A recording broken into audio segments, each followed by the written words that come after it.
What's up, queens? Welcome to Black Queens Uncut. Grab your vape or whatever you need to relax because we're about to get into this queen chat. I'm Monique Loveless. Ladies, introduce yourselves. Hey, I'm Kira. Hey guys, it's Kiki Boom Boom. Hey guys, it's TK Trinidad. And today I'm so excited that we have Kira as our guest because we are getting into our Halloween episode, which is also all about astrology, tarot reading, everything that I think me and Kiki love. I don't know about TK yet, but we'll see in a minute. But Kira is so bomb. She is an astrologer, a writer, educator, and creator. You have your own podcast too, right? I do, yeah. It's called The Astrology Show. Yeah, and she has her own podcast, which y'all will get to at the end of this episode. Y'all will know where to find her exactly. But I'm so excited about this because Halloween is going to be right around the corner. Oh, Kira, sorry. Josh, you can take this out, but we pre-record. I forgot to say that. Oh, that's okay. I figured. Yeah, this is a pre-recording. But so yes, Halloween is going to be right around the corner and we are so excited for it. So ladies, I'm gonna go first because it's one of my favorite things. I'm a sun, moon, rising sign, or your ascending sign. And then ladies, let us know. And Kira will kind of break down what that means. I know my sun sign is Scorpio, my moon sign is Taurus, and my rising sign is a Gemini. I love that. I love a Gemini-Scorpio combo. Yes. Have you hung out with them lately? Because they're a lot. I have so many in my life, so yeah. I'm a Sagittarius, and I'm a Sagittarius sun. I'm a Sagittarius rising, and my moon is in Taurus. Awesome. So 2 Taurus moons. Yes. Cool. So I'm a Leo. I'm a Leo. I forgot what I told you, Monique. There's a Scorpio and there's a Taurus somewhere in there, but I don't know who's rising and who's setting. Do you know what time you were born? 3 a.m. 3 a.m. So it would be, you said you're a Leo, so it would be Taurus rising. Okay. Scorpio moon, probably. That makes sense. About right. Yeah. Because basically, if you're born at 3 a.m., the sun was underneath the horizon, basically as low as it can be. So the next one up would be, I just did that in my head real quick. Well, yeah, that sounds about right. So you said Leo, Scorpio, Taurus? Yeah. Okay. Very fixed. Awesome. That I feel like that matches her. Like, Kira, tell us a little bit. I'm excited. I'm like, my words are not even coming out. So tell us what this means. Our sun, moon, rising, or ascending signs. Yeah. So basically, it's like the 3 main sort of like pillars of your basic personality. Every single planet matters, and their placements and the signs that they're in, and all of it matters. But sun, moon, rising, I call it SMR. It's a pretty like basic, way to sort of get to know someone on a basic level. So your sun sign, that's like your essential self, your essential being, how you express yourself, how you how and where you shine, basically, has a lot to do with your just innate intelligence and creativity. It'll just describe like your core personality. So, so I'm a Scorpio as well. And like, Scorpio sun is going to feel like Scorpio sun's going to feel like it can shine when it's able to dig deep and uncover some mysteries. Whereas like a Leo sun is in its own sign. The sun rules the sign of Leo. So it's at home there, and it's very natural to just express oneself as a Leo. A Sag sun is going to feel most comfortable and where it can shine the best when it can explore and engage its mind and think really big. So yeah, your sun sign sort of like your essential self, and most people know their sun sign. There's no such thing as a cusp, so it's one or the other. Yeah, if you're born on like the 21st, 22nd, 23rd, you want to look at your birth chart. You want to look at the time you were born because, the sun is either in one sign or the other. And your moon sign's more of your internal instinctual self. People say it's like your emotions. Yeah, that's not wrong. But I like to think of it more as like how you instinctually respond to things. It's just like your internal self. It's also what you need to feel safe and secure, how tends to be how you were nurtured as a child, and then also how you nurture others and yourself. The moon is about protection and safety. So it's how you respond to things and what you need to feel that sort of safety and protection. So we have 2 Taurus moons, right? And then Scorpio moon? Okay, yeah, and then a Scorpio moon. Okay. Scorpio moon. Wow. Okay, so Taurus and Scorpio are opposite each other, and it's interesting because the moon is actually exalted in Taurus, and so what that means is that Taurus is like the perfect environment for the moon to just like be the moon. The moon loves being in Taurus. The moon has a much more difficult time in Scorpio, actually. And that's because, so what the moon wants to do is just like, the moon moves really quickly. It moves through a sign in 2.5 days, moves through the entire zodiac in about a month. And it likes to just like experience things, like process and move on.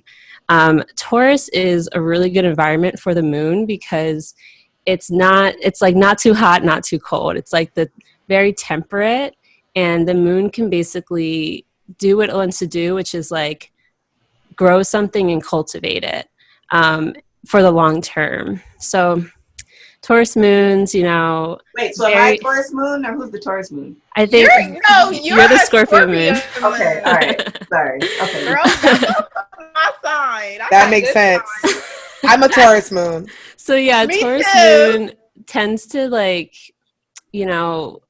comfort is like key for a Taurus moon. Like Taurus moons just want to feel comfortable, safe. They want to know that like, money's in the bank. There's just like this base level of like needing things to be stable. And yeah, the thing about Scorpio moon is that when the moon's in Scorpio, well, first of all, no, I mean, the thing about a Scorpio moon is that Scorpio is a sign that's ruled by Mars. And so, Mars is intense and extreme. And when the moon is in Scorpio, it tends to have to go very deep. Like Scorpio is a water sign, and it reminds me of like a well, it's very, very deep water.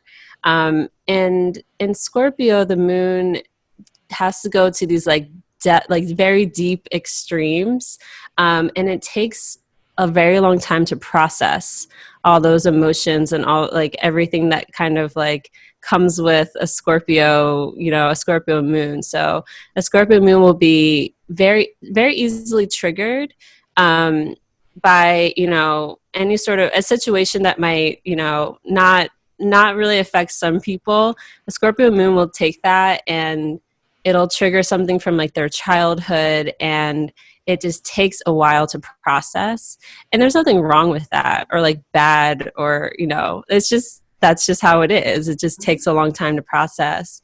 And therefore Scorpio moons kind of need their time and space in order to do that. Like I always like to say they have to like let a Scorpio moon be in their cave for a while. Just like, don't pester them. Don't keep asking them what's wrong. Just let them be. Oh, and that sounds like a Scorpio. What's that? It just sounds like a Scorpio. You said it sounds like a Scorpio, like a Scorpio sun. That's just it's Scorpio moon. Scorpio moons too. I think Scorpio moons. Yeah, I always say it's like even more Scorpio than a Scorpio sun, because it is so like it's your instincts. It's like the way you're instinctually responding to something is to, you know, feel it very deeply, and then which therefore means it's going to take a little bit longer to process. Whereas a Taurus moon might not feel things so deeply, it might not hold on so hard. You know, Taurus moon's still possessive like a Scorpio. Like all fixed signs are going to be possessive and like want to hold on to things, but it just doesn't go so deep with a Taurus moon. I'm an Aries moon, and I'm a Scorpio sun. So yeah, things, you know, I get in my little moods, but my Aries moon kind of just like, I can get over things pretty quickly.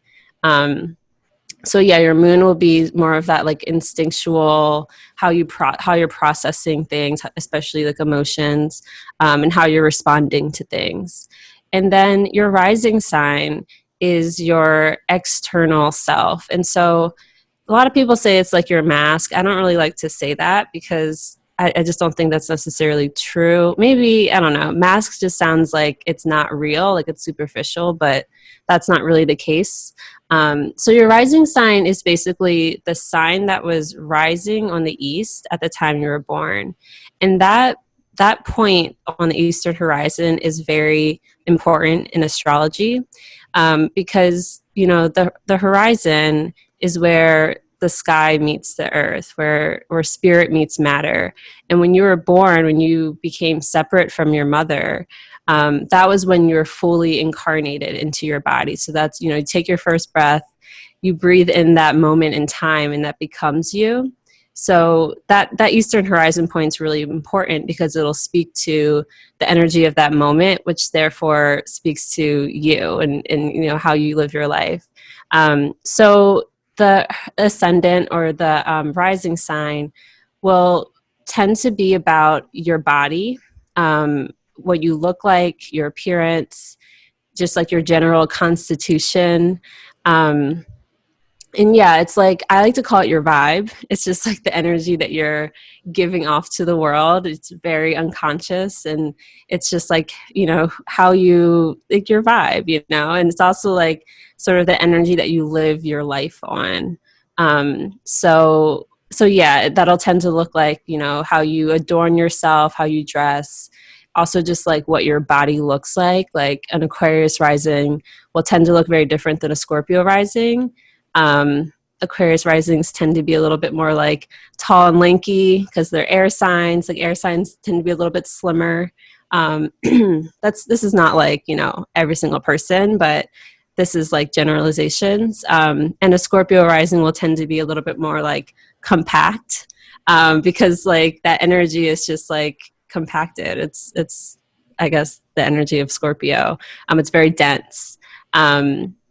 But yeah, so your rising sign is like what you're kind of giving off, that energy, the energy that you bring to a space. And that will also be colored by if there's planets in your first house.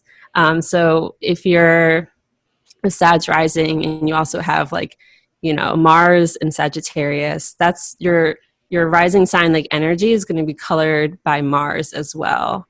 And this it's not really part of SMR of Sun, Moon, Rising, but I think the most important planet in your chart tends to be the planet that has rulership over your rising sign. And so wherever that planet is, in the house that it's in, the sign that it's in, you're likely going to relate to that planet a lot. And it'll kind of tend to show your life direction and like where a lot of your energy is focused. Yeah, I actually think that you said that you're a rising Scorpio, because I was like, that's how people could perceive you. I could see that, because usually when I explain it to people, when they're like, what's the sun, moon, rising, I'm like, it's like a peanut M&M. So like your moon is like the peanut, your sun is the chocolate, and the outer shell is the rising sign. Mm-hmm. So it's like, sum it up like that in layman's terms. I like that. I like that. I wouldn't think about that because I'm allergic to peanuts, but I don't really like peanuts, so I do use the pretzel M&M. I'm like the pretzel M&M. The pretzel is the moon, the chocolate is the sun, and the outside is the rising. Mm-hmm. But Kirah, can I just ask you a quick question? Do you believe that there's two of every sign? Because I normally, like, I joke and I say, like, yeah, there's two, like, types of Sagittariuses, or like there's a November, December, or there's like a two of every Scorpio, two of every Leo. So do you believe that there's like two of every sign, or do you think it's because of people's like moon, rising, sun, that everybody's just a little different? Yeah, I think there's just a spectrum of a way that a sign can present. I think that if you're born earlier in the sign versus like later in the sign, there's definitely things that speak to why, you know, someone born, I don't know, November 1st or October 23rd is going to look different than someone born November 19th. But it's not, those differences are, you can explain them astrologically, but it's not necessarily like one's more developed or less developed. It's just, you know, if you go into it, like the traditional framework, we could get into it. But yeah, I think there's just a spectrum. Cool. Yeah, I think that was a good question, because I always say my mom is a meaner Scorpio.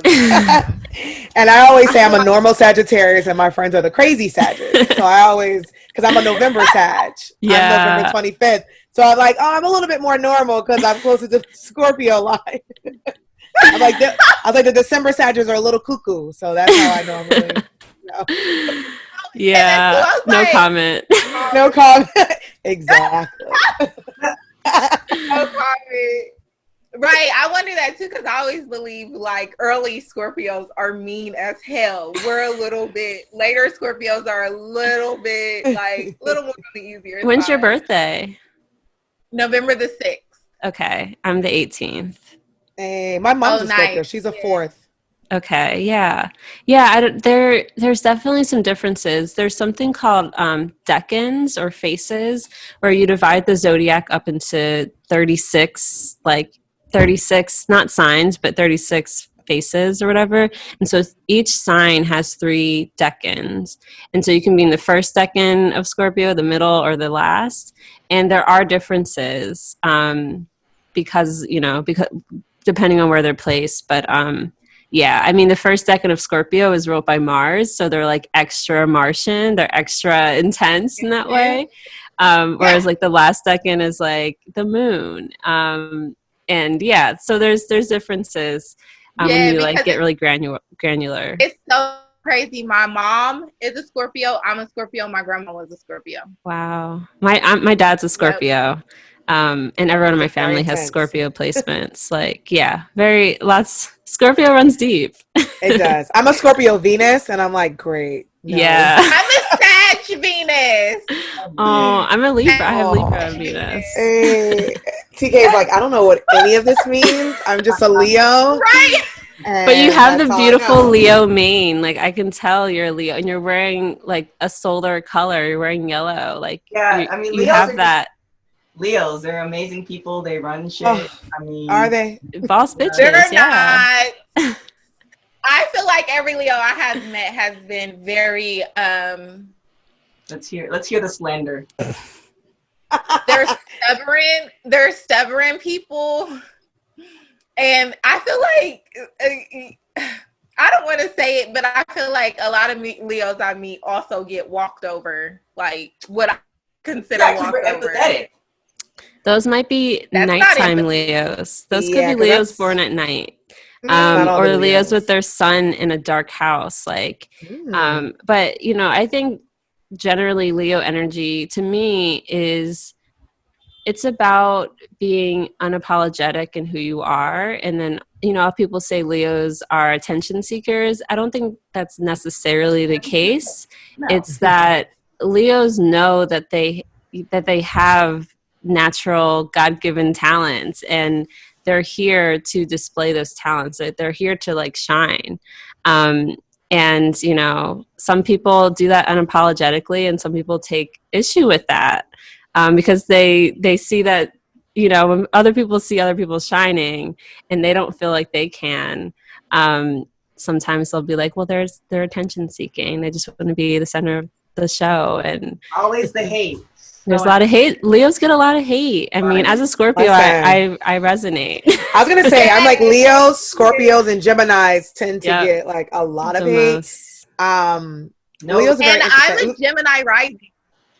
Yeah. I'm a Gemini rising, so a lot of people do, because I'm a Scorpio sun and a Gemini rising, so I do get a lot of hate. Oof, babe, that's a lot. Yes.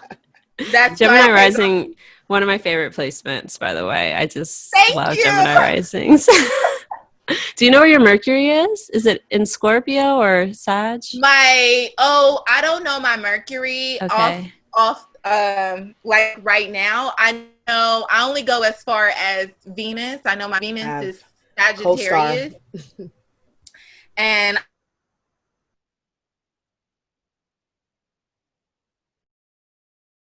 for Mars. And I know my Pluto is a Scorpio too, so that's all. I really like. No, most of us will have Pluto and Scorpio, born between like 83 and 94, 95. Okay. Yeah. Why is Gemini why do you like that placement as a rising placement? I like it because, I mean, it's a personal thing. Gemini, I have Gemini in my 4th house. And so Gemini placements tend to feel very like just safe for me and comfortable. And I feel like I can just like be myself, be a weirdo, because Gemini placements are also weirdos. You know, they talk a lot, and it makes me feel like I'm not a weirdo for talking so much. And you know, you can just be silly with Gemini. Yes, I talk a lot. I talk a lot. Yeah, she does. The hate. So do you, when you're like looking at a potential gentleman caller, do you would you take their sign into account, or do you just kind of see how it works on an individual basis? That's a good question. For me, I don't think everyone should do that. Necessarily. I'm an astrologer. It's just I have to know, mostly because and I usually don't ask like right away, but I'll start to talk to someone, and then I'll just like start to be like, all right, I gotta know what these placements are, like what's happening here. And I mean, for me, it just really helps me understand people and understand why someone might be responding a certain way or not responding. Talking to an Aquarius right now, and that's really difficult because it's, where Aquarius is in my chart, it's not a very visible place. And so I feel it's difficult for me to communicate with him. Because I feel like I can't see him, and that's because of where Aquarius is in my chart. But at least I understand that, and I know it's not just like him being a dick or something. It's just, there's issues there in terms of being able to see each other, and that's okay.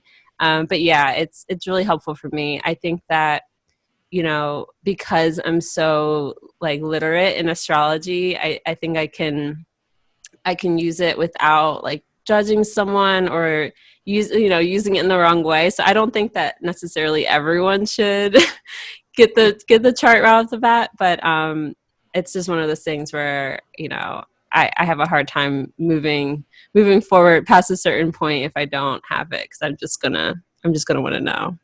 Yeah, I'm the same way. Oh, is it helpful for people to know like there's, or if they're like if they're wanting to start dating somebody, is the compatibility, when they you do those compatibility tests, is it important to know then, like, do you feel like it'll affect if you know?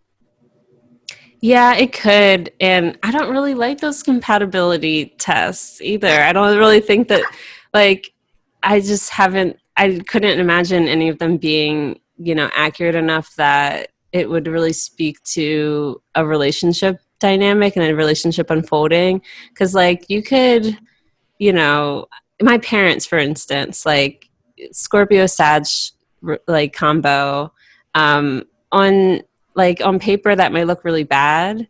but they've been together for over 30 years and they make it work, and they both have like placements that complement each other's.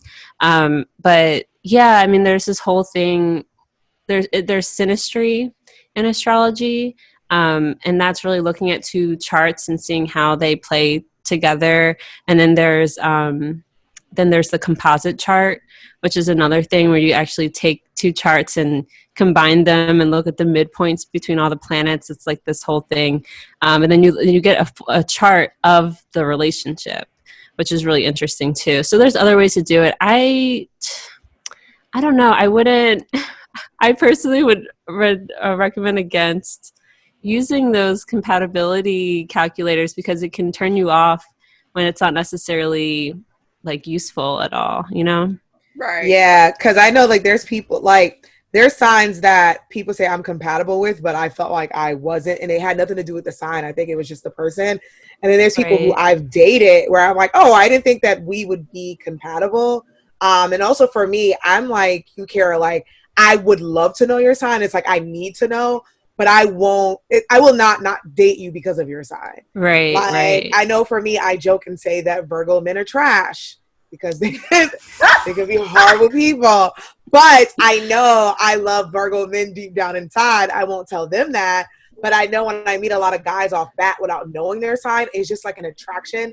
And I'm like, I feel like they're a Virgo. And when I get to meet them, they're like, I'm a Virgo. And I'm like, great. Pass them over to me. I love me a Virgo man. Oh my yes! God. Yes. Virgo men would be happy to hear that. Like, and I love them, but we always fight. But I'm like, God damn it, these Virgos. But I will not date them because they're a Virgo.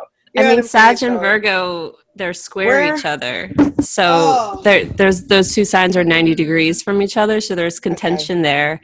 That's why. But squares could be dynamic, and, you know, square causes tension, but a tension is what like, you know, tension is what causes friction, and friction is what makes sparks fly, you know? So it's not that it's like, I don't think they're for me. that's the thing. So you said you're a Sag rising? I'm a Sag rising. Okay, so Virgo goes into your 10th house. Maybe you would work really well with a Virgo. Great people. Yeah, but you're probably more compatible. Do you know where your Jupiter is by chance? Or your Mercury? I can tell you right now because I have co-star. By the way, I'm very anti-co-star. I was going to ask you, are you anti the apps? Because how I'm pulling up co-star, people will go on the co-stars or they'll go on the other apps and they, you know, they have their charts and they're reading it. And sometimes I'm like, though I love astrology, sometimes I don't really like the apps as much. No, So I wanted to ask you what you thought about the apps. Yeah, I don't like co-star. And I don't like co-star because it's for a couple of reasons, but mainly they're not actual astrologers. Like, so they don't hire astrologers to write the content. They hire someone who can write the content. And then it's also generated through AI. So, you know, and it's just like, you know, people, I don't know. I really shouldn't get into it too much. No, this is good to know because people live off these apps and people now they have Instagrams and people are like obsessed with it. Where I like it. I use co-star just for my chart. That's the only thing I use. So that's another main reason I don't like it because they're not showing you your actual birth chart. They're not showing you a tool that you can learn from. They're showing you like a table that is oftentimes incorrect. So sometimes a lot of times their calculations aren't even correct. What? This is why we have you here. This is why we have you here. I know, because I always use Astro Cafe. So so I always recommend, if you're going to use an app, until this other app that I worked on comes out next year, I'm going to recommend Time Passages. There's a free version, and that will actually show you like the circle chart.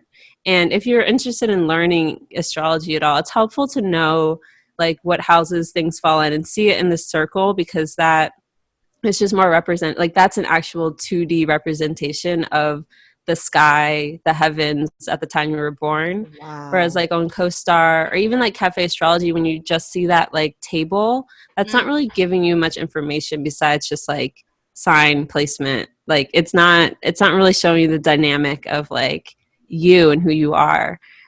So Time Passages I always recommend. I'm sure there's other apps out there that I just don't really know about. The pattern I don't use. I know people love that, and I'm not against that. But there is little transparency. Like, we don't really know who these people are and like if they're astrologers, but I know it so works for a lot of this. people. But yeah, I mean, the pattern also, it's like they're not giving you any astrological information. They're not telling you like it's a Mars transit, that's why you're feeling this way. They're just giving you info, and that's okay. Like, some people don't want that, and I'm not going to hate on that at all. But I'm very like passionate about teaching people astrology and like people learning that it's more than just like you have your sun here and your Mars here. Right. Yeah, I think seeing it in the chart, like the circle chart, will make it more dynamic. Got you. So glad that you're here to tell us all this. I'm glad to help. Yes, but I found out my Jupiter is in Aquarius. This is what this app says. And then what about Mercury? My Mercury is in Sagittarius. Okay. So yeah, I would imagine you said your Jupiter is in Aquarius. Okay. So yeah, I would imagine you do well with other Sages. I do actually. Yeah. I haven't met a lot of Sagittarius guys. Okay. I did one, and that was pretty cool. But I get along well with like Sagittarius guys. Yeah, I would imagine like other Sages, other fire signs, and then also Gemini placements. I get told a lot that Geminis are like my people, but I haven't. Like, the signs that I'm told, like Geminis, Aries, Leos, and Sagittarius, I don't date those people. I date the complete opposites, like Tauruses, Virgos, Libras, signs that I hate. That's because, so I'm like, great. I mean, your Taurus Moon is like, I think, really attracted and craves that like stability of like another Earth sign. But that like Earth will put out fire. You know what I mean? Like, you put too much sand onto a fire, it's going to go out, and you need someone that's going to fuel your fire because you have so much fire. Yes, I do, honey. I'm kidding. So I want to take the time to just talk about, like, kind of go through each one of us. I know I said like a card pool, but if you do the astrology, maybe like a little mini just for each of one of the girls. Yeah. So our other queens may relate. Yeah. So yeah, I wanted to go and do that. Sure. Kick off and let us know what we need to provide for you, because I'm going to pull up the little app right now. Oh yeah, another resource I would put out there is astro.com. It's going to give you accurate charts. Like, that's the most reliable website, and you know, it's free. You can actually do a lot on there. Like, if you're looking to just explore and learn a bunch, like astro.com, it's not the prettiest site, but it has a lot, and you know it's accurate. So yeah, let's start. Monique, you said you are a Scorpio Sun, Gemini Rising, Taurus Moon. Anything in particular you want to know? I want career and love. Okay. Like everybody else in life. I mean, hey, same. Same. Okay, so Gemini, I'm like looking at your chart in my head right now, so bear with me. So Gemini Rising will make your 10th house is Pisces. And so where's your Jupiter? Let me look that up right now. I'm working on it. Gemini. What'd you say? Risings. Actually, yeah, Jupiter is going to be really important because it will rule. It's the planet that rules over both your 10th house of career and then also your 7th house of relationships. So we want to look at where Jupiter is for you. Okay. Maybe so we can get start more with somebody else because my phone is. What website are you supposed to be looking at? Here, actually, let me pull it up. I can really quickly pull things up on my phone. Okay. Another app that I use is Time Nomad. Oh, I've heard of that. Yeah. I haven't heard of that one either. So, give me your birthday. You said November the 6th. 6th. What year? 1987. People better be glad they know my age for real. And what time were you born? 6:18, 6 p.m. Okay, cool. Josh is gonna have to cut all this out. No, you got to keep it. All right. So let's see. You said November 6th, 87. Okay. Wait. You said 6:18? Yeah, 6:18 p.m. All right. So don't hate me. Uh-oh. Oh shoot. This is telling me you have a Gemini moon. Oh really? Yeah. Oh, my birth chart has always said a Taurus moon. 6:18 p.m. Yeah. I mean, yeah, we can double check that. I I'm can pretty see. sure it was 6:18. Yeah. Yeah. It might Well, be six. Hold on. Start with somebody else. well, I don't really need that for to talk about career stuff for you. So I'll just do this. Okay. So you have your Jupiter's in Aries. It's at 22 degrees Aries actually. So you're kind of getting clamored right now by some of these transits that we have from Mars and Saturn. But in general, so you have, let's see, Venus and Sag in your 7th. Okay. So when it comes to career, are you like in the process of sort of like rethinking a lot of things right now? Yes. Yeah. A lot. Like a lot. Yes. Yeah.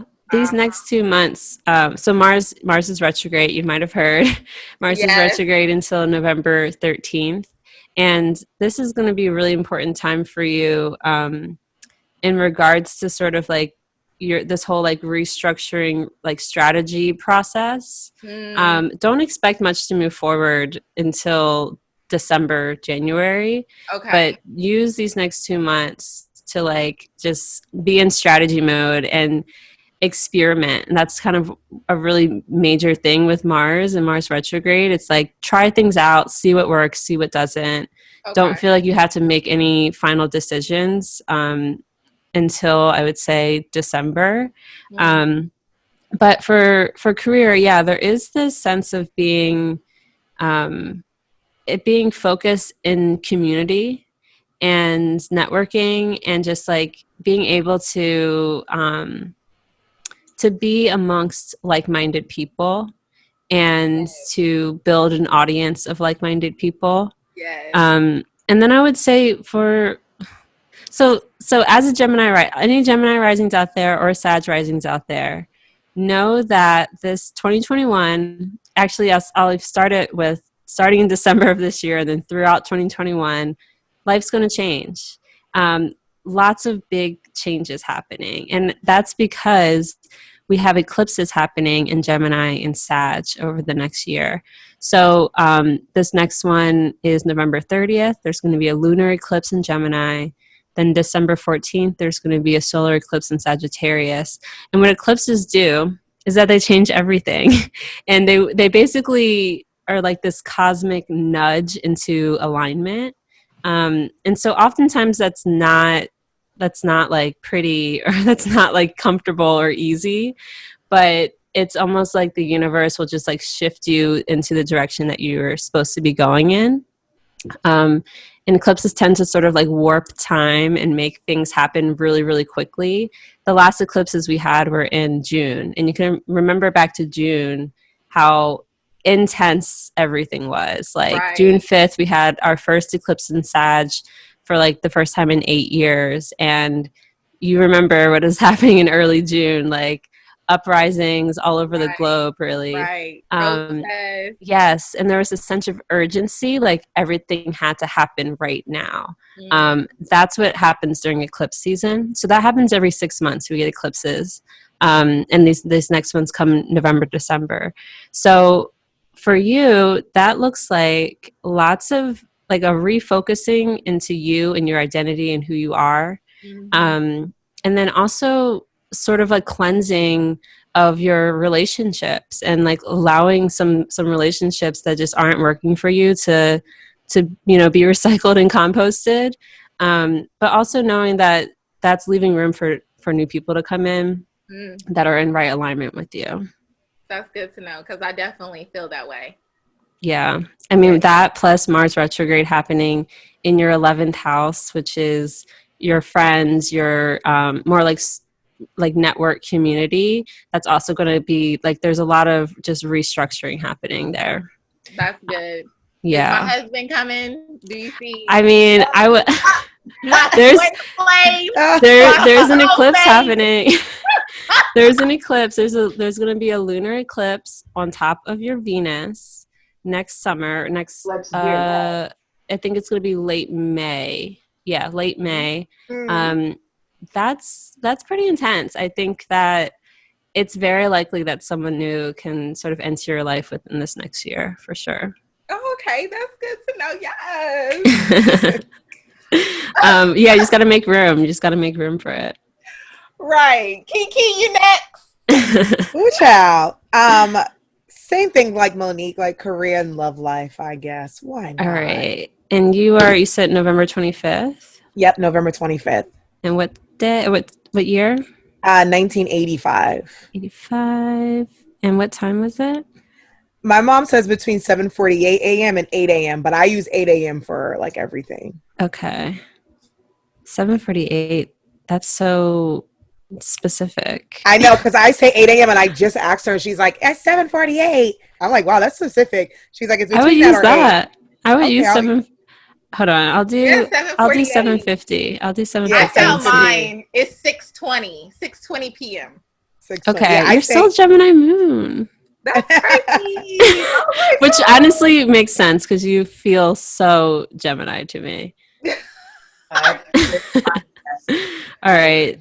So I have yours pulled up. Super Sag. Yes. You have Saturn, Sun, Mercury. You were born during Mercury retrograde, by the way. Ooh. I did. A psychic did tell me that. Yeah, like, yeah. So my life is shit. Great. That's not what it means at all.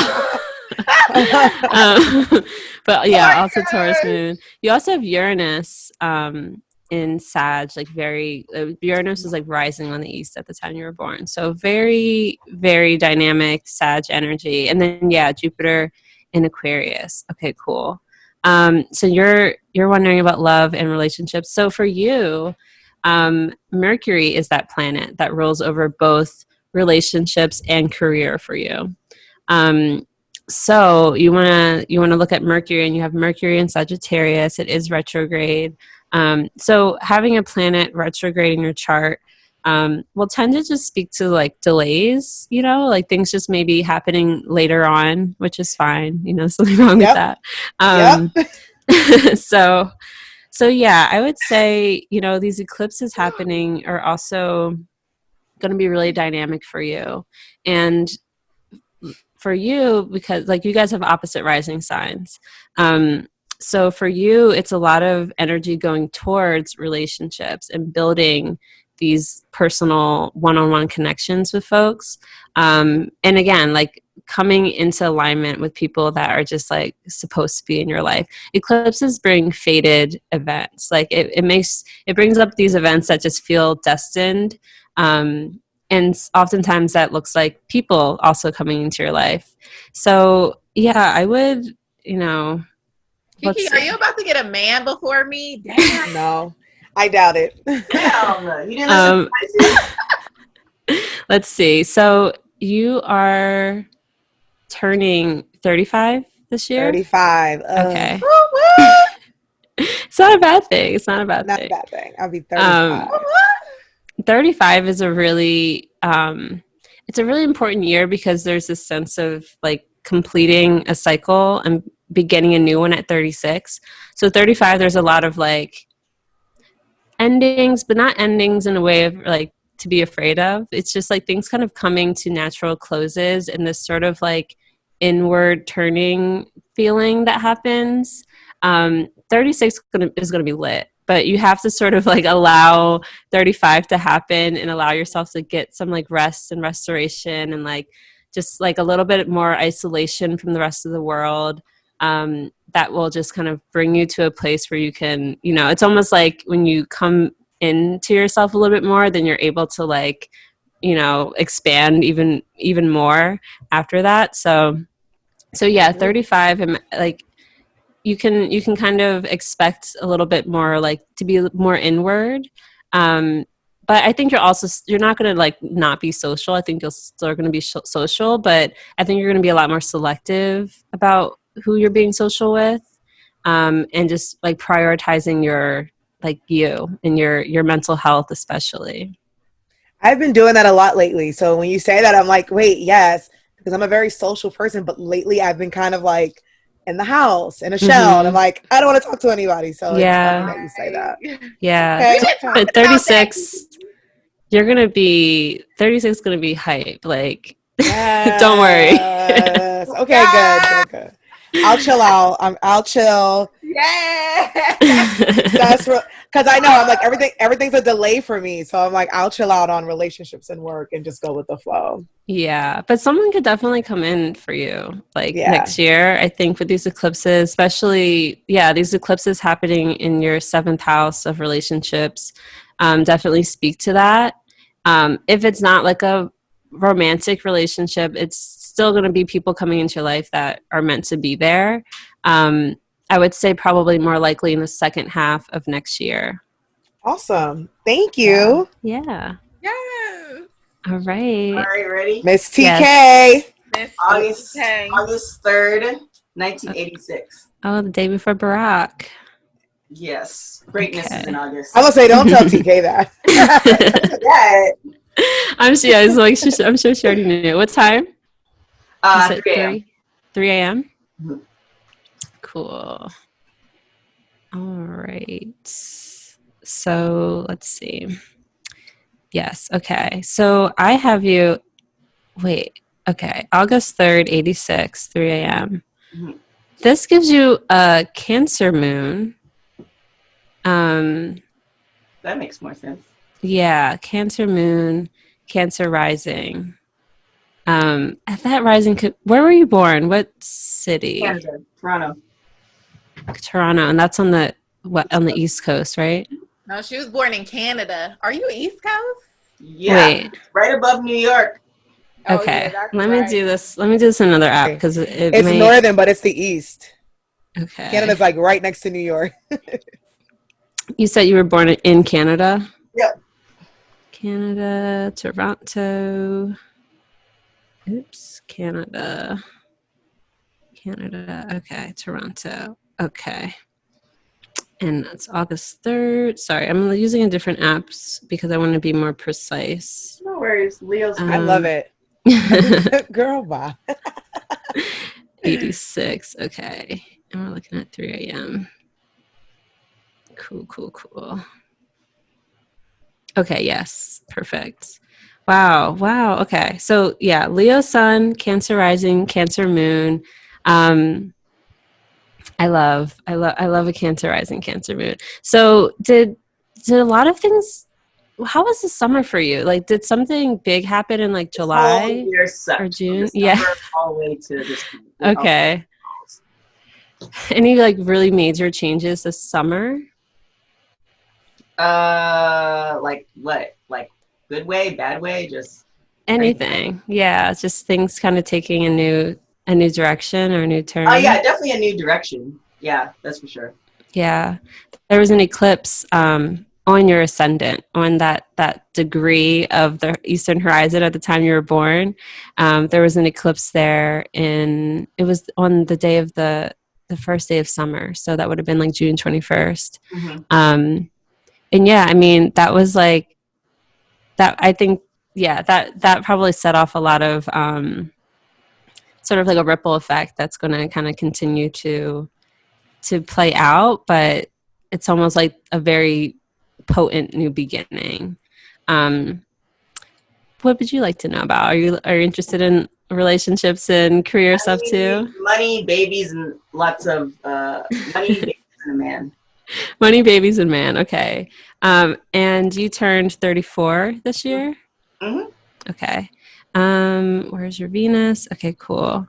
Awesome. And you were born during a Mars retrograde too. But Mars in Capricorn, and your Mars is actually, I would like, this is one of your like strongest placements. You actually have a lot of really strong placements. It's really rare that you see a chart that has like so many planets that are in their own sign or exalted. So you have Jupiter in Pisces. That's the sign. That's one of the signs that Jupiter rules. You have the moon in Cancer. You have the sun in Leo.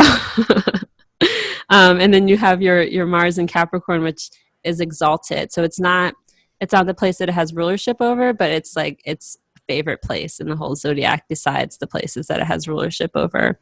So it's really functional, basically. But yeah, you have a lot of retrogrades too. And I think, okay, so when it comes to relationships, your seventh house is Capricorn, which is ruled by Saturn in Sag. Yes. Okay. I'm gonna take a bet on that eclipse in late May of next year to be really important for you in regards to relationships, because that's going to be pretty close to your Saturn, and Saturn is that planet that that kind of governs or like has responsibility over your relationships. That's when I'm gonna get my wedding ring then. Maybe. Wait, so are you with someone right now? No, not even. Okay. Close. But you know, anything can happen.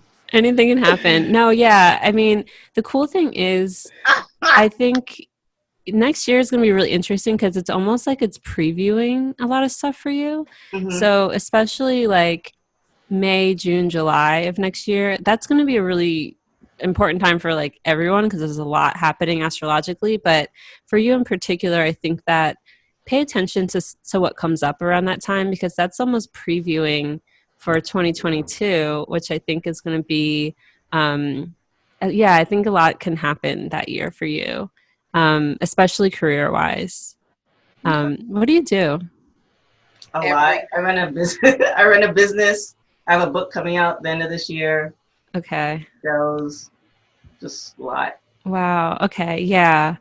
I think things are really I was gonna ask if you like write or something. Yeah, I read my first book. Congrats. That's amazing. Hey. Yeah, there's this, you're going to spend a lot of time writing. Okay. And this year, I mean, 34 looks like a year where you're really immersed in like community and making connections. I think especially locally, it feels like, or just like making a lot of like personal connections. Okay. And I mean, it's a year where Venus is activated for you. So there's that. I mean, you get to sort of like feel into that more like pleasuresome, I don't know, but your Venus is in Virgo, and Venus in Virgo has, I think, a harder time allowing yourself to relax and just experience pleasure. Because it's just like, I have shit to do. Like, I don't have time. I don't have time to relax and like, just chill out. Venus in Virgo is very active and busy. But it's still one of the more beneficial planets in your chart. So yeah, I think you're going to just experience this year as very busy, probably very social as well. But yeah, I think when it comes to love, relationship stuff, looks like it's almost like you get a little peak of it in 2021, but 2022 is like when things really start to kick off. All right. Yeah. Sounds good. Yeah. Yes. Thank you so much for that overview. I loved having you. This was an amazing episode. I feel like very informational for us queens. I hope it was informational for y'all. Can I say one thing as like a PSA for this year? So as we've all seen or experienced, this year has been pretty much bullshit, right? But these last couple of months are some of the more difficult astrology that we're dealing with, especially like in October. September was also really difficult. We're about to enter Mercury retrograde. It's going to be Mercury retrograde in Scorpio, and it actually ends its retrograde the day of Election Day. And there's going to be this gnarly full moon a couple of days before that on Halloween. It's just not looking cute. It's going to be very messy. And so I just am every chance I can get to tell people, if you are mailing your ballot, do it immediately. Don't wait until mid-October when Mercury is retrograde. And if you can vote in person, I would highly recommend voting in person, because we already know the USPS is being fucked with. And yeah, I mean, I totally understand if you can't. There's a pandemic. Like, I definitely understand that. But there are ways to vote early, or to drop off your ballot in person. Anything you can do sort of to like avoid having to send your ballot through the mail, which I'm going to have to do because I vote in Pennsylvania, but I'm currently in California, and I'm just like hoping it gets there. But yeah, I just wanted to put that out there that, you know, this Mercury retrograde is kind of gnarly, and it's pretty unlikely that we'll know the true results of the election, you know, on election day or even within that first week or two. So just kind of expect a little bit or a lot of bit of, you know, messiness, and expect your ballot to take extra long if you are mailing it. Wow. I did hear that from a few people as well. So this is very scary. Yeah, that's about to be weird. Like, not finding out right away. Well, you want to know the last time that Mercury stationed on election day? When? The year 2000. I don't know if you remember that, but that was a mess. The whole like the ballots having to that be was recounted a mess. a million times. Yeah. I was in high school and I couldn't vote then, but I do remember like they had to recount all the ballots in Florida, and it was a mess. Oh, child. All right. Well, great. That was messy. I remember it was very messy. I was in high school, but that was messy because wasn't it like flip flop? They couldn't decide Florida. Yep. It was going back and forth. They had to recount. That was crazy. Oh wow! I don't expect that to happen again. And it's just like, you know, if it does have to go to the courts eventually, all the way up to the Supreme Court, that's going to be really bad because, you know, we just that's why they're trying to get RBG covered. Yep. It's all right. They're setting it up. So just be very diligent. I need to be moving to Africa. Yeah, they want us London. Actually. The return of Ghana. I'm going to Africa. Yeah, but no, it's not over. It's not over. You know, it's not over. You know, we just have to be diligent, and like I said, if you can vote in person, please vote in person. Right. So y'all heard that word. We are going to wrap up our Queen Chat here, but thank you so much, Kirah. Thanks for having me. So much fun. We appreciate you. We appreciate you coming on and being with us. I am let them know actually where they can find you. Cool. Yeah. So you can find me at my website, Astrology, TheStrology.com. And I'm at Astrology on Instagram, at Astrology _ on Twitter. I spend a lot of time on Twitter. And I have my podcast, The Astrology Show, where I talk to other astrologers about astrology, and you can learn a lot from that. And yeah, I have a Patreon and all that stuff too. You can find on my socials.